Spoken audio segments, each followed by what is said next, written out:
Hello and welcome to Girl About Town. I am Amila Skepe. Today we're taking a look at incredible conservation efforts by a non-profit company called One Land Love It, which fosters a beautiful educational and practical perspective on conservation, especially rhino conservation. So we will tap into our conversation with one of Ollie's directors, Nicky Bolton. Nicky, thank you so much for joining us. How are you doing? I'm so good, and thank you so much for having me. Awesome. And how did this remarkable organization that is a beacon of hope in rhino conservation come to life?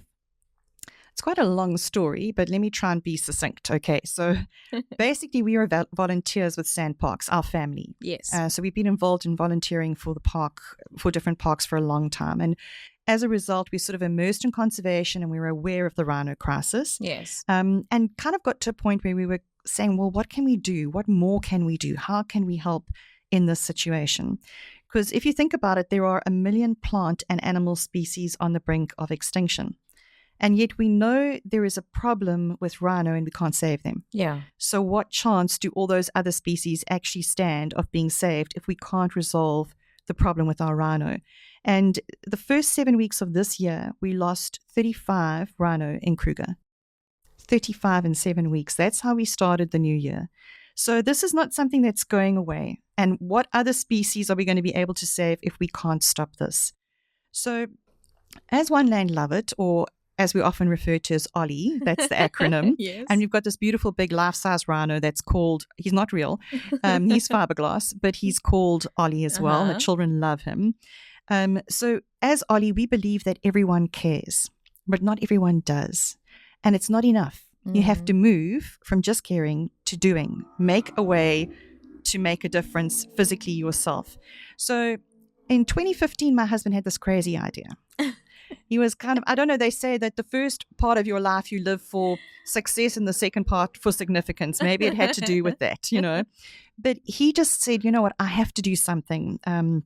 I'm going to do something dramatic that's going to draw people's attention to the situation. Yeah. And I mean, what have I got in my hands? What can I use to make that difference?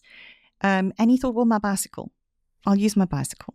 So he used the bicycle. He cycled 6,000 kilometers in 80 days. Wow. He connected all 19 South African national parks. We have a very good connection with them and we wanted to support them to draw attention to the situation with the rhino, but also the rangers. Yeah. Because our rangers actually, they sign up for conservation, but they end up becoming, in a way, soldiers. True. They stand 60% more chance of facing some kind of armed conflict compared to our own military.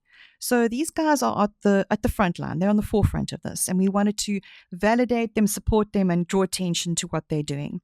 So our family, it was 3 generations, our parents, my husband and I, Wayne is my husband, and our 2 children, basically went out for 80 days. We took it in turns. He cycled. I just want to get that one straight.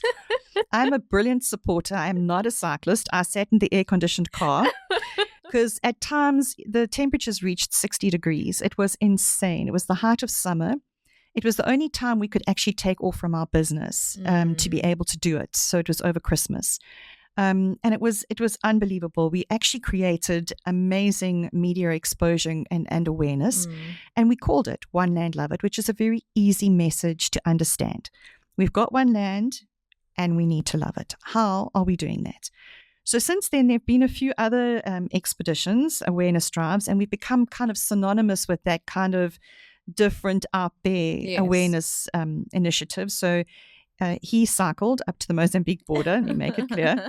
And then in 2022, he cycled from Swakopmund in Namibia back home. And that was 2,500 Ks in a month. Wow. Through desert, insane, hard conditions, lots of corrugations, that kind of thing. But he did it to connect the 2 countries because those 2 countries actually hold most of the world's or the planet's rhino in their hands. So they are inspirational moves, things that make people sit up and ask, why would someone do something this crazy?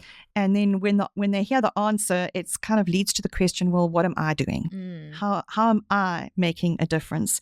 How am I contributing to responsible citizenship?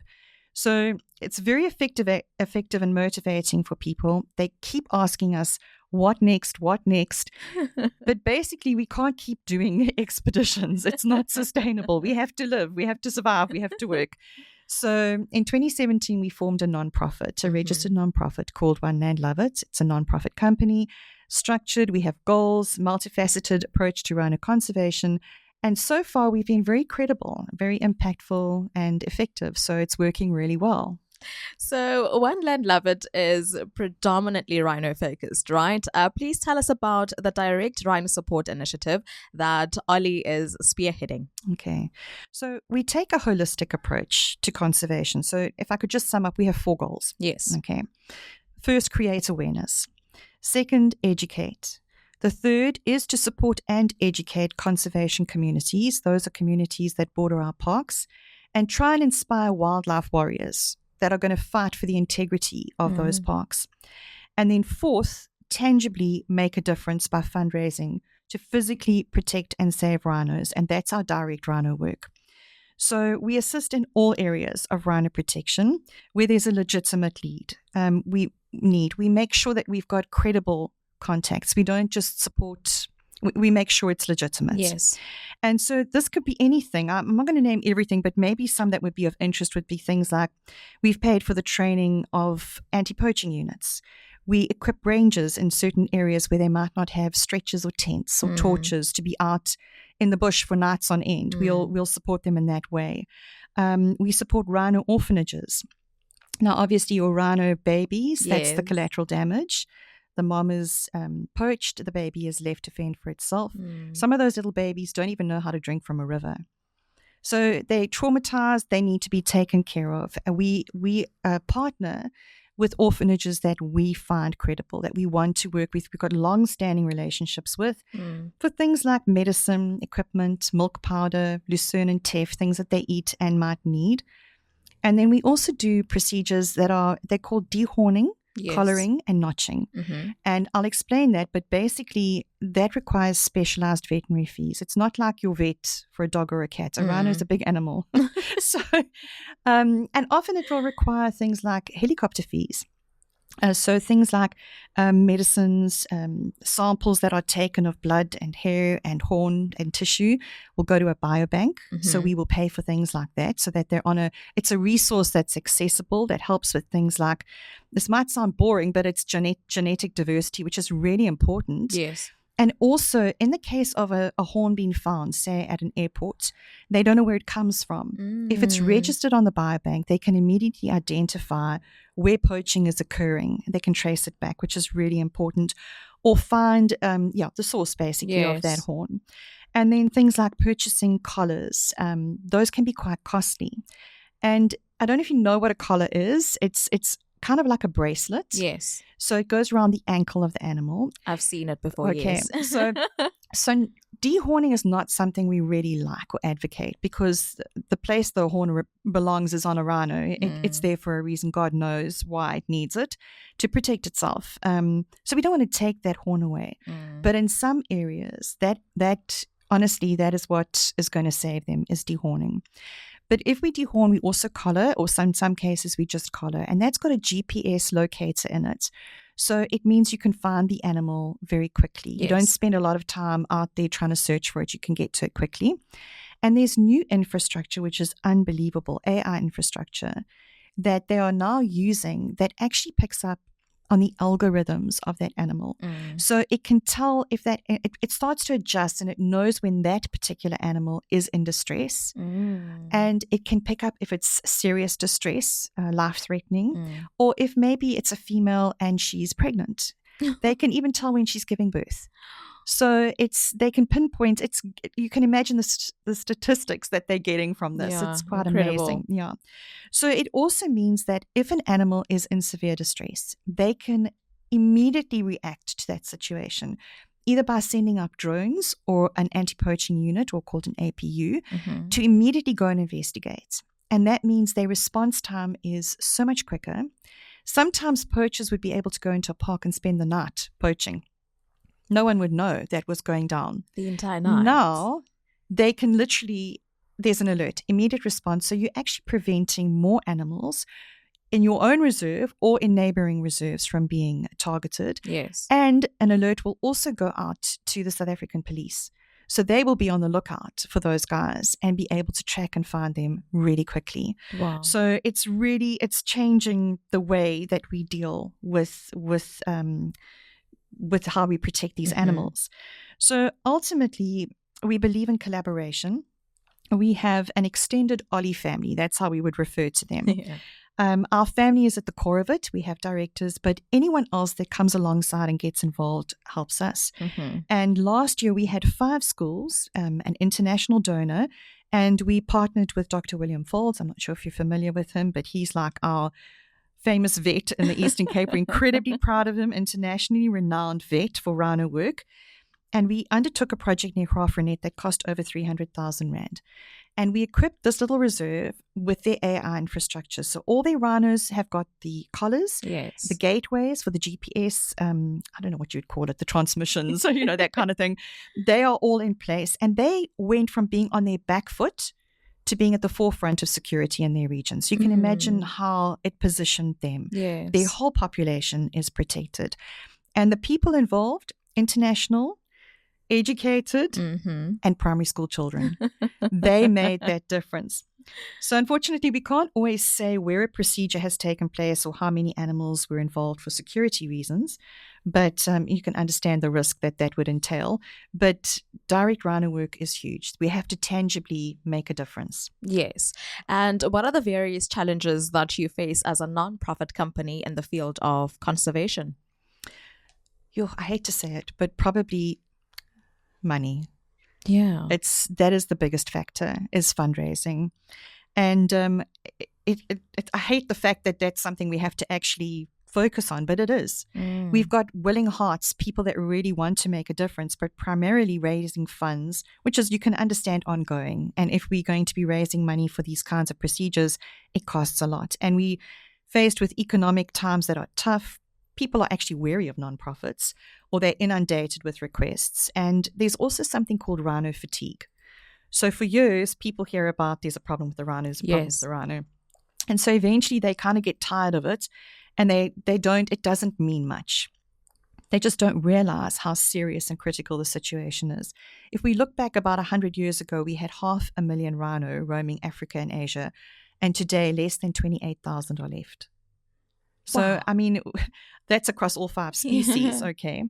There's an organization called IUCN, which is the International Union for Conservation of Nature. They've put together something called a Reds list. So the Reds list is for threatened species, and they categorize different species according to how threatened they are. And our southern white rhino, we've only got 17,500. They're near threatened. The black rhino, we've got 6,500, critically endangered. And South Africa and Namibia, as I mentioned, they hold most of those rhino. Yes. We've got a northern white rhino. I don't know if you've heard about them. There are 2 left. But they are what we call functionally extinct because they're 2 females and they're too old to give birth. So basically, when they die, it's gone. There are no more northern white rhino. So there are many needs. There are so many ways we can make a difference, but unfortunately, money is the thing that makes things happen. Yes. And that's probably our biggest challenge. But it doesn't hold us back. We are determined that extinction will not be our legacy. And so we do what we can with what we have in our hands. And there are many that feel the same way and use their talents and skills to help us. We say the only difference between ordinary and extraordinary is the word extra. And when we use that extra, ordinary people will do extraordinary things. So this year in September, my husband Wayne, who's done all the cycling, he's used different bikes, but the one bike that he's used the most, well, basically, he will have reached the distance. Okay, he hasn't cycled around the world, but it will be the distance of having cycled around the world. He'll finish on September for rhino conservation. That one bike has done that for rhino conservation. So I can't do that. It's impossible. But I can do many other things. It just requires moving from caring to doing. Right. So how does Ollie practically incorporate education in their awareness campaigns and initiatives, Nicky? Well, we'll attend events, for example, the Wildspheres, and we'll use that as a platform to engage with the public. Even our fundraising events have an educational angle. We also have very interesting and colorful presentations that we do at schools with motivational themes. We have an initiative called the Baton of Hope, which has really been amazing, which involves 5 schools at a time collaborating and working together to support our goals. Yes. And we recognize the importance of conservation communities on the borders of our parks. So many children in these communities face serious challenges, and asking them to be kind to wildlife is not really high on their list of priorities.